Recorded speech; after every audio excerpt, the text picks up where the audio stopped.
Fuck. Didn't mean to high beam you, bro. Sorry, man. I didn't actually mean that. I must have hit it when I was coming around the corner. Probably worked into my favour because you probably actually saw me. Yeah, I knew that was Corolla was there somewhere. So what I'll do is get into your lane, give Mr. Volkswagen a free run. This is the best way if you want to like get to learning to ride a motorcycle. Just come around the side streets, man. I used to do it on pit bikes and stuff all the time.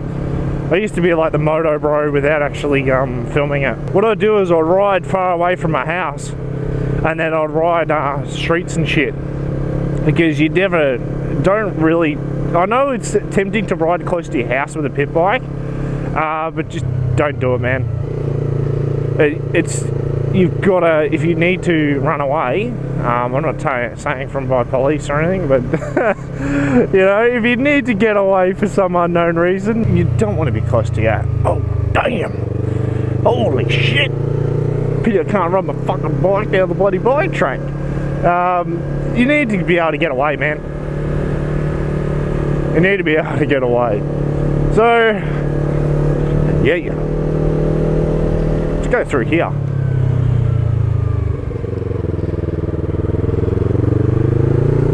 Through here. That looks like a fucking awesome ass corner, man. Man, you could get fucking knee down through there if there wasn't so much bumps. Pretty interesting through here. House in there, house there. I used to know someone that lived there.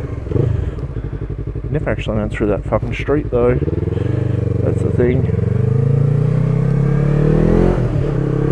See, because doing side streets, you do a lot of this, don't know what's down there, you do a lot of this like slow sort of riding shit, and it's a lot of tight turns. You do a U-turns if you're going through the streets and just exploring, man.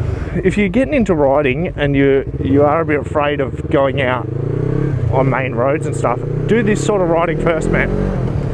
It's a lot of clutch work, it's a lot of using your indicators, it's a lot of all that sort of stuff. So, especially on like the smaller CC bikes, you tend to pound through the gears on them, man. Whereas the bigger CC bikes, you can putt around in like first, second gear on them, man. And like even at higher speed, you can do that with them because they're just that high gear. They're designed to do like 300 fucking kilometers an hour.